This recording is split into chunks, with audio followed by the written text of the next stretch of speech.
It took a while to get to that point where enough was enough. What happened, I came home one night from work spraying for cockroaches. And long story short, I turned on the Discovery Channel. I saw some guys going through Navy SEAL training. And they were going through Hell Week and they were getting their ass just beat. You know, in and out of the water, guys ringing the bell.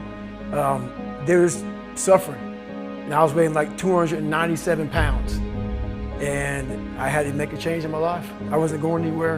And I was exactly what everybody said I was going to be, which was nothing. I came from a horrible background. I got called nigger every day of my life growing up, lived in a small town. The Klan headquarters at that time was about 20 minutes from where I lived. One of the high ups in the KKK, son, sat behind me in 2 classes, so he called me nigger all the time. Got my first car, they spray painted nigger, we're gonna kill you on it. So I was just an insecure, scared kid. And the only way I could find myself was through putting myself through the worst thing possible. One time this person drew a picture of me and said, we're gonna kill you nigger on my Spanish notebook. And I took it to my principal. And my principal said, they spelled nigger Niger. That was the best advice he can give me. So long story short, what I realized was no one was here to help me. And the feeling I had every morning, I started shaving my head when I was 16 years old. And the feeling I had every morning, I looked in the mirror, was horrible. And I didn't want to feel like that anymore. And how I felt was a kid going nowhere, a kid that was scared. And most kids will accept that and look for help. But the best thing that happened to me, no one helped me. No one felt sorry for me. I had to figure out I wasn't going to be a punk kid all my life. So the only way I could turn it around was to suffer. I had to build calluses in my brain the same way I built calluses on my hands. So I broke the Guinness Book of World Records for pull-ups a long time ago, but I failed at it twice. And I did 67,000 pull-ups in trying to break this record. So to do 4,030 pull-ups, I had to do 67,000 for training for that. Wow. And so what I realized is for me to become the man I wanted to become, I saw myself as the weakest person God ever created. But I never blamed God for anything he did to me. So I wanted to change that to be the hardest man ever created. Am I that? I don't know, but you had to have a goal. And my goal when I was sitting there, not going to school, being bullied, having no self-esteem, my goal was the only person that's gonna turn this person around is me. And the only way I can turn it around is put myself through the worst things possible a human being can ever endure. And that'd be the only way that I can build this brain to handle anything that comes in front of it, callousing my mind through pain and suffering. But what I find so interesting is how we, as a species, run from pain, we run from suffering. I firmly believe that you need something that is brutal, is difficult, is hardship. It knocks you off center. It makes you feel bad, because in the process of rebuilding and clawing back from that, climbing up, then you can become something. But unless you've been tested, unless you've gone through the ringer, you've got no hope. So how do you take somebody that you love and force them through that? Because I'm gonna say the exact opposite of what today's world is saying. So we read a bunch of books nowadays. As humans, we want to find out how to be someone else. What we don't do is we don't go inside. So literally turn yourself inside out. Read the book that's like we're writing a book every day of our lives, but we never read that book.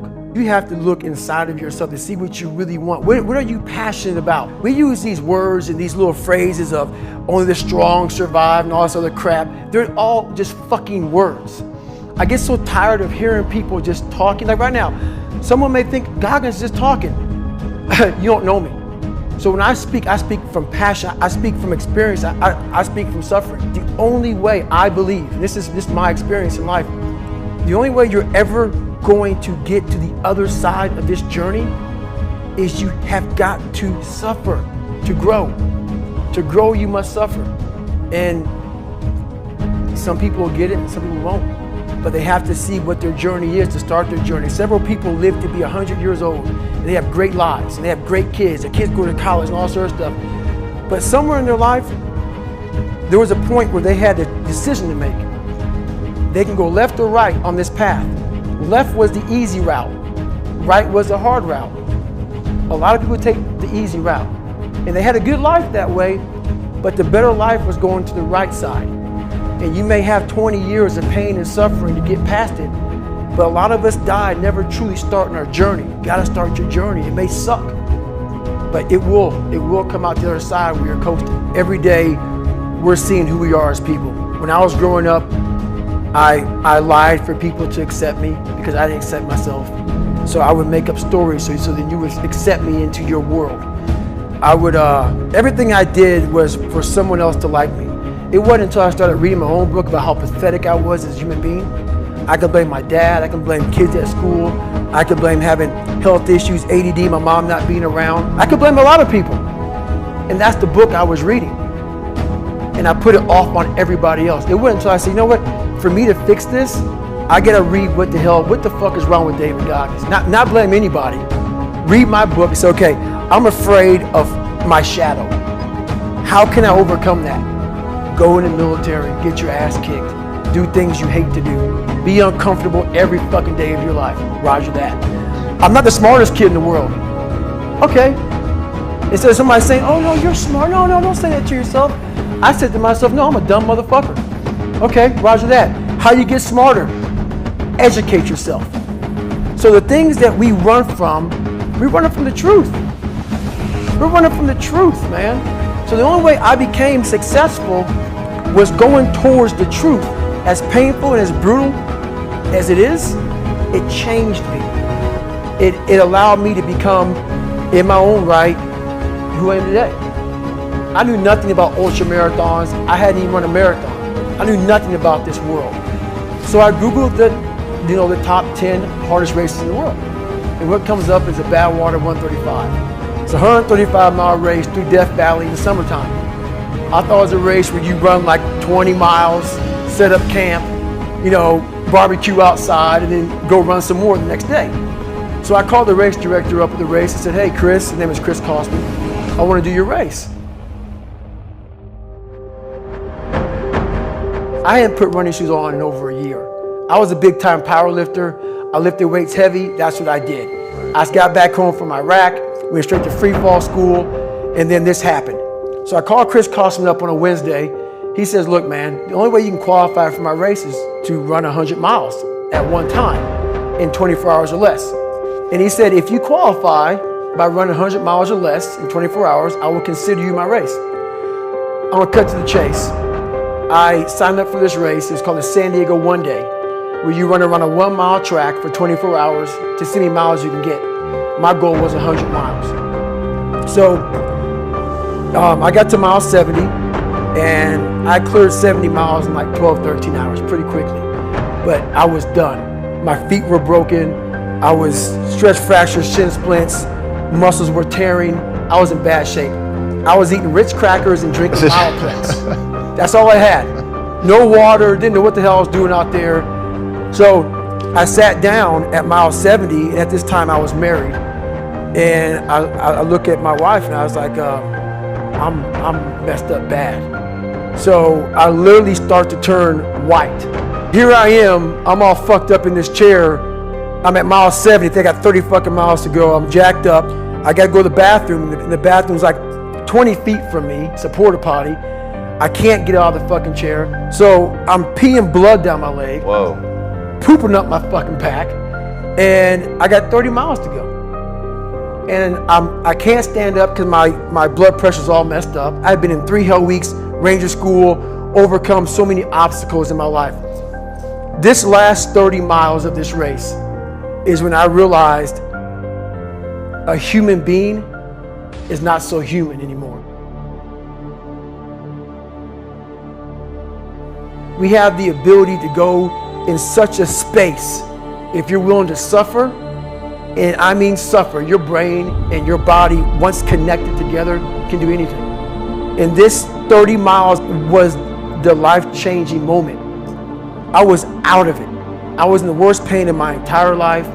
I was, to me, on the brink of death. And I was able to chunk this 30 damn miles into small pieces. I was so driven, and I'm not gonna say motivated, because motivation's crap. Motivation comes and goes. When you're driven, whatever's in front of you will get destroyed. So I sat in this chair and I was so driven to succeed in this race. And at this time, everybody goes, were you thinking about the guys that died? And I'm not gonna lie to you, I wasn't. This became a personal thing. This became me against this race, me against the kids that called me nigger, me against me. It just became something that I took so violently personal. And I broke this thing down into small pieces. I said, okay, I gotta get nutrition. I gotta be able to stand up before I can get off this curb and get off this chair and be able to go 30 miles. So I went through all these small steps and I was able to stand up. And then from standing up, I was literally walking around with my wife at the time, and she goes, you're not gonna make the time. She goes, you're walking like 30-something miles. I got to mile 81, and the second she said that I'm not gonna make the time, I ran the last 19 miles, nonstop. I had to put compression tape on my ankle, and so this was years ago. I had literally the size of $50. I had to get compression tape, and I taped up my ankles, and I taped up my feet, and that's how I got through that race. Like, my shins hurt so bad from having stress fractures that the only way I could continue on was I taped it so I wasn't doing the flexor motion that activates your shins. So I taped my ankles and my shins up, and I got that from, because in my third hell week, they weren't gonna let me go back through training anymore. Right. So I literally went through all of BUD/S, my last SEAL training, with stretch fracture, shin splints. And how I did it was I would tape my ankles all the way up to my calf every morning. So for the first hour, the pain was excruciating. But what happened is my feet would get numb. And I did that every single day for 6 months. People may listen to this and say, this guy is sadistic, he's crazy. No, if you know how I came up, you realize I was just a scared kid that found drive and passion to be something much better than what he thought he was. That's all it is. My biggest advice to give everybody in the world is, like I say, you live in an external world. Everything is you got to see it, touch it, it's external. If you can, for the rest of your life, live inside of yourself, stop listening to people who are calling you fat, gay, transsexual, nigger. Everything that makes no sense. All these insecure people putting their insecurities on you, you gotta flush it out. You gotta just be whoever the hell God or whatever the hell you believe in. If you believe in nothing but yourself, I don't care what it is. You gotta take everything and throw it away. You have to believe in one thing, and that is yourself. And I'm not saying don't believe in God or what you believe in, but right now, for you to find greatness in yourself, you're not gonna find it by looking in a book or by even hearing me. I may give you the spark, but you've got to go inside yourself to find it. And that means you gotta be quiet. Shut the fuck up, go in a room, stop talking, search your soul, search your mind, search your abilities, and you'll find it. But if you're not looking for it, you won't find it. So you gotta go start your journey. And the journey starts with you finding, why the hell am I here on this planet Earth? Why am I here? And if you don't know that, you will live the rest of your life searching, always asking the question, why? Cookie jar is something that I've made up of all the failures of my life, all the things that I failed and I went back, I failed and I went back, and I finally succeeded. All the things that kicked my ass, I put them all in the cookie jar, because at times of hell, even the hardest men, in times of suffering, what we do is we forget how hard we really are. Because that's what suffering is. Suffering is a test. That's all it is. Suffering is the true test of life. And so that cookie jar travels in my brain. So whenever I get put in a situation where I have poopy pants, the woe is me mentality of, oh my God, life sucks, I take a second, I take the 1 second decision, I step out of my life for 1 second, go in the cookie jar, pull up, oh, motherfucker, you were in 3 hell weeks and finished 2. One of those hell weeks, a guy died because it was so bad. Oh, you are a motherfucking badass. I put it back in the cookie jar, and I remember who the fuck I really am. I'm not the kid that was called nigga. I'm not the scared kid. This is who I am. It's a reminder of who you truly are at the core of yourself. But what I was saying to myself the whole time on that track, and this is what I say to myself: self-talk and visualization are the two keys to my success. I believed for that last 19 miles, I was indestructible. Because I took myself in that chair, crapping up my back, peeing blood down my leg, shin splints, stress fractures. I use all that for motivation versus negativity. I use it for motivation. I said to myself, who on this fucking earth would still be going right now? You are. You are. You gotta be the hardest motherfucker on the planet. Is it true? I don't give a fuck. At that time, it got me to the finish line of that fucking race. I believed it. I believe it today. I believed it enough to where my body said, he's not gonna stop. And I took all the negative things. I need to go to the hospital, this and that. And I used it all. Who the hell could even get out of that chair? You did. Who the hell would even think about taping stress fractures up? You did. All those things I use for motivation. So if you think that I'm some unhappy guy, you're wrong. Having lived the life I've lived and seeing the other side, not being afraid to attack what was in front of me, has made me happy. Say that again. In fact, let me make sure I understood it. Getting to the point where you're not afraid to face the thing on the other side of the door that wants to attack you has made you happy. Right. What the dark side is we all have a cookie jar, and we all have a jar of fuck, where shit just ain't going right. And in Hell Week, what they do in Hell Week, because this is where I really went to the dark side. What they do in Hell Week is they design Hell Week to find your flaws. And they do a really good job of that. It's 130 hours of continuous training. You may get 2 hours of sleep. And they beat the shit out of you and find everything wrong with your mentality. And then they start Hell Week. And that's the beauty of it. And for me, I'm not some naturally God-given guy. I don't have a great bit of talent in anything. So what got me through horrible times was the dark side.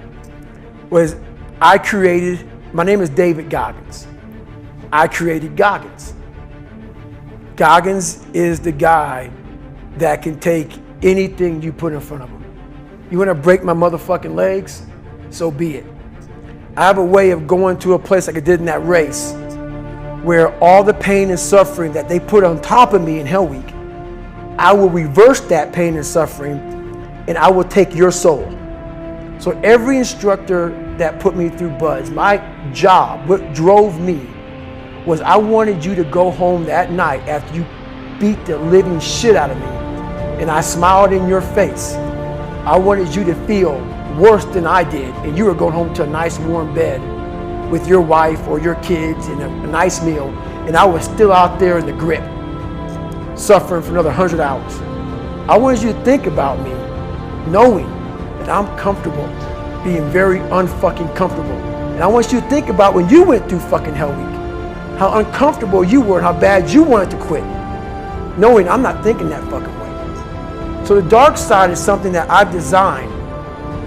It's an evil place I can go that very few things can hurt me.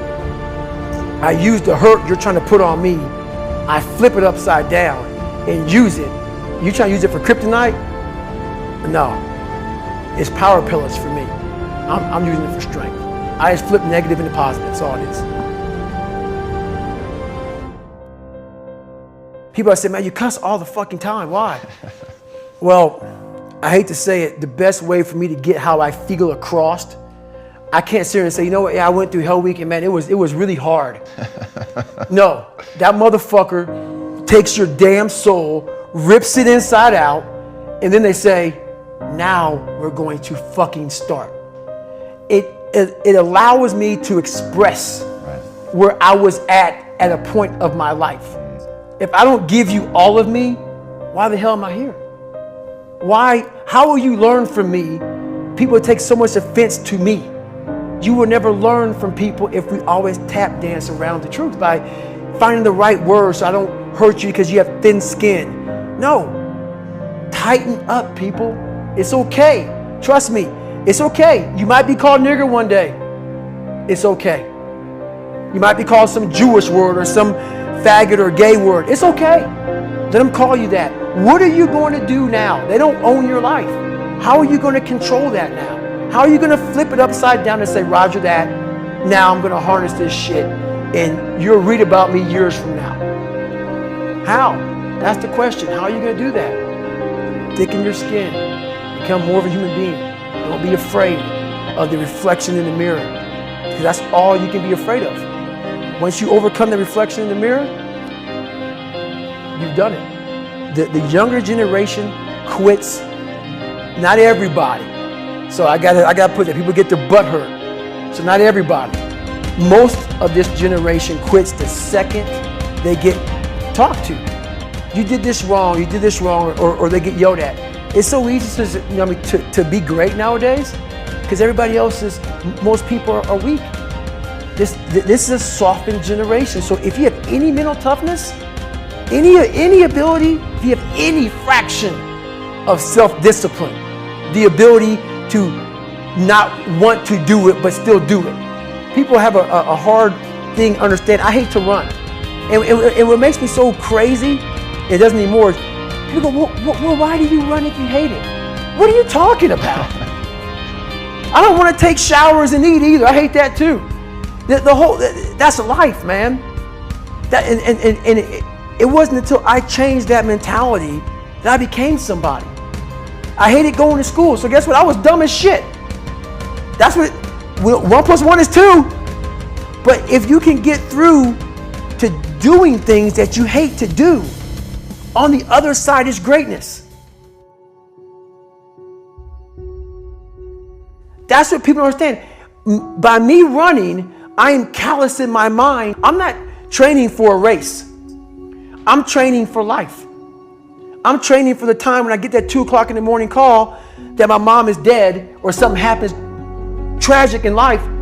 I don't fall apart.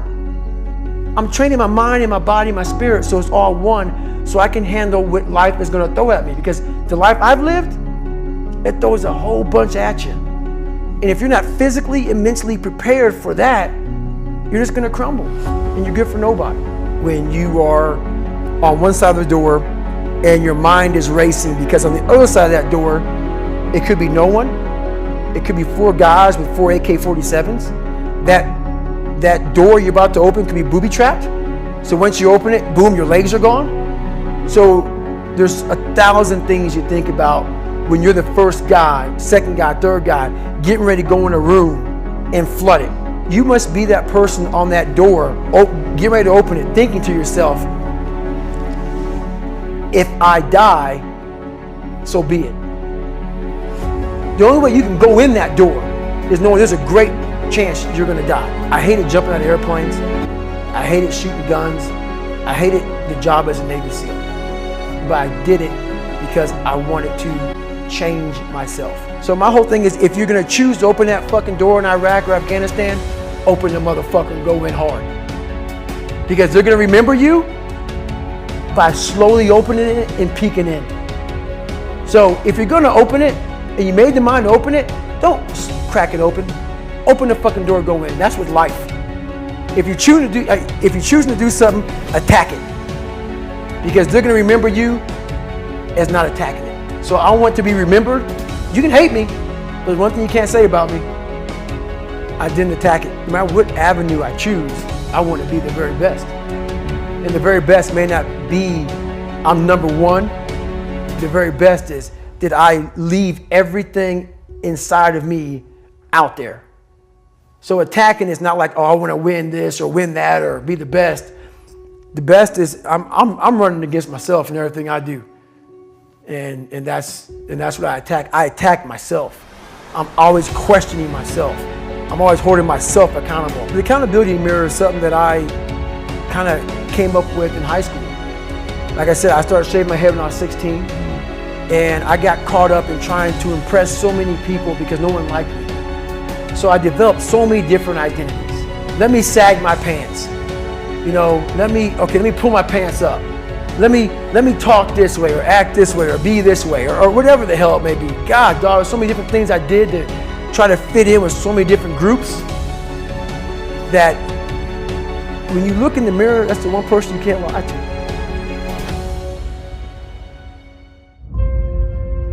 So every morning I would shave my head thinking, God, I would reflect back on some of the lies I may have told somebody or some of the ways I acted I didn't feel comfortable doing. And I did it to impress other normal people. The key word there is normal, everyday people. I was trying to make other people like me. How pathetic is that? So this mirror would always tell me, my reflection would say, God, you are a pathetic man. How does it feel every day to be this way? So I would just start having myself accountable. How did I attack today? How did I attack yesterday? And if I didn't do something I was proud of, I would write down a sticky note and I would fix it. So then my senior year in high school, it was a totally different David Goggins. I wanted to sit the cool guy lunch table, man. I wanted, even though everybody was calling me a nigga all the time, I wanted to try to act like somebody I wasn't so I could fit in. And I sold my soul to the devil, trying to act like, I'm David fucking Goggins. That's who I am. And so I wrote down on a piece of paper, fuck the table, sit by your fucking self. And that's what I did, and guess what happened? My table became a table people started sitting at. One movie I watched all the time was Rocky. Great choice. Rocky 1. And I related to Rocky a lot because of one of the smart guy, just tried real hard. And the one scene that I related a lot of my life to, still to this day, was Rocky 1, round 14. And this is where I got taken souls from. If you look at round 14 of Rocky 1, Apollo is beating the shit out of Rocky. Rocky falls down in this corner. Mickey's saying, stay down, stay down. Rocky doesn't hear a fucking soul. Apollo, after he knocked him down, turns around, hands in the air, like I finally knocked down this animal. Apollo doesn't know it, but Rocky is getting up. Apollo turns around the second Rocky gets up. And Apollo looks at Rocky, and Apollo looks at him with a look of like Rocky just took his soul. Apollo shakes his head, and Rocky has his gloves and he motions towards Apollo. Come on, motherfucker, I'm still here. So the image in my mind of a man was not one that had earrings, sagged his pants. I had this image in my head, and I was going to fulfill that. And I didn't do any trends. I stopped trending. I stopped being this guy who whatever was new, fuck it, that's not what I believe in. I'm doing this. This is what I want to be. This is what I'm going to be. When I was out, I had time to reflect on all I had accomplished. And that was the first time in my life where I sat back and said, wow. Because only I may be telling you some of the story, I know the exact truth of how brutal my life was and how I shouldn't be on this show today and how the mind and how beautiful it is. So what brings me joy and happiness is knowing how beautiful the mind is. And I'm one of the few people that didn't read about it, didn't experience it through some drug. I got to experience the beauty of true fucking willpower. True, fuck you, I'm gonna fail, I'm gonna fucking fail, I'm gonna fucking fail, I'm gonna fucking fail, and I will succeed. Just me talking about that gives me a feeling I know what I did. And I don't need to travel somewhere or to have this or have that. I have it all here in my mind. The beauty is remembering this young, dumb, what people call nigger, is now where I'm at today. And that is, when you finally get to that point for me, it's forever lasting peace. I could die right now on this show and I'll be happy, man. So That's my happiness, is my reflection on the suffering of my journey, knowing I never quit, nor was I guided by anybody on this earth. I was guided by something much more powerful, and I listened, and I chose the path of most resistance. Talent not required. I don't judge people, I don't criticize you. You want to be a douchebag and be an ass and not love this country, do whatever you want to do? I don't care, man. I fought for this country for you to do you. And I am all about you doing you, because I'm going to fucking do me. And I'm going to do me until I'm fucking dead. Who are you? At the core of your soul. And if he can't answer that question, our conversation's over. Because I can't say shit to him. Right. If you don't know who you are, I can't tell you who you are. Hopefully, I can help people that believe that they're much less than what they truly are. Help them find greatness in themselves. And greatness isn't running 200 miles at a time or doing 4,000 pull-ups or being a SEAL. Greatness is whatever the hell you dreamed of in your own mind. You gotta first see it. You gotta first create this vision in your mind. And then that's when I come into play. Once you create this vision in your mind, it's how am I gonna get there now? It's the vision created is inside of you. So until you create that, I'm nobody to you. We are all great. No matter if you think you're dumb, no matter if you think you're fat, no matter if you are fat, no matter if you've been bullied, or no matter if you just got back from Iraq or Afghanistan and you have no legs or your arms or whatever, man. We all have greatness. You gotta find the courage. You gotta find the courage to put your Bose headphones on and silence the noise out of this world and to find it. And to find it because it's out there, but it's gonna take hard work, courage, self-discipline. It's gonna take all the non-cognitive skills.